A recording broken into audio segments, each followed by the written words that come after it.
A good Sunday morning. This week marks the unofficial kickoff of the next phase of the 2024 campaign, as at least 8 Republicans competing to take on Donald Trump will meet in Milwaukee for the first Republican debate. Trump plans to skip the debate and instead is reportedly counter-programming in an interview already taped with former Fox host Tucker Carlson. Of course, it used to be that extramarital affairs, campaign trail tears, forgetting a cabinet agency, even a weird scream could end a presidential campaign. Now Donald Trump has been criminally indicted 4 times in as many months, faces 91 felony counts, and he still leads the Republican field nationally by nearly 40 points. And outside of New Jersey Governor Chris Christie, who's polling at 3% in a new Quinnipiac poll, and to a degree his former Vice President Mike Pence, Trump's Republican opponents, for the most part, are declining to take him on directly. We've done over 80 town halls in New Hampshire and Iowa. And Eric, not one of them are asking me about Trump. Not one of them are asking me why I'm running against him or anything else. I think that these indictments are a disaster for the country. And I say this as somebody who just looked at the polls that have come out in the last 24 hours. I'm polling second in many of these national polls. It would be easier for me if Trump were eliminated from competition.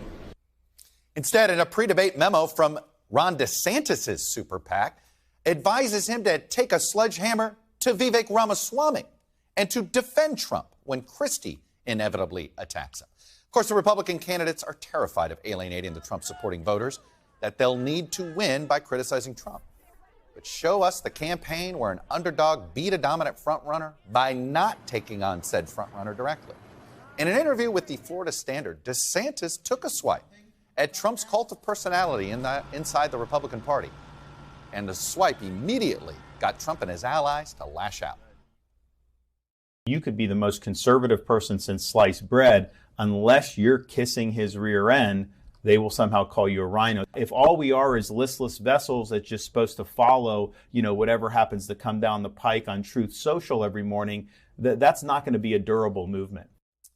Already this morning, the Trump campaign is trying to weaponize that phrase, listless vessels, trying to compare it to the famous basket of deplorables comment from Hillary Clinton in 2016. Trump is systematically right now attacking the prosecutors and judges in his cases, and there are new threats of violence. A Texas woman was charged with threatening to kill the federal judge overseeing the 2020 election case here in Washington, D.C. And Trump supporters posted the names and addresses of the members of the Georgia grand jury who brought back that indictment against Trump.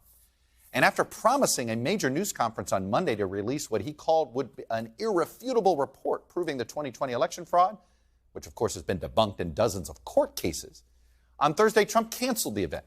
He cited the advice of lawyers. This is a reminder that anything he says in public could be used against him in a court of law. In a Quinnipiac poll this week, an overwhelming majority of Americans, 83%, said they are worried about the system of democracy being able to function here in the United States. President Biden was elected to restore the soul of the nation, in his words. A vote for Biden was said to be a vote to get rid of Trump. But Trump has made it clear he's not going anywhere, and he's still here. Now just 24% of Americans say they want Biden to run again, and just 30% want Trump to run again. And as Trump has been indicted again and again and again and again, Biden has chosen against taking him on in any meaningful way right now. That choice, and the choice of top Republicans to stay silent, has left a massive moral vacuum in our fraying democracy. Who is defending the guardrails? This morning, the Biden campaign is defending the president's record in a new $25 million ad campaign, which will run across battleground states. There are some who say America is failing, not Joe Biden. He believes our best days are ahead because he believes in the American people. Those who bet against America are learning how wrong they are. Thanks for watching our YouTube channel. Follow today's top stories and breaking news by downloading the NBC News app.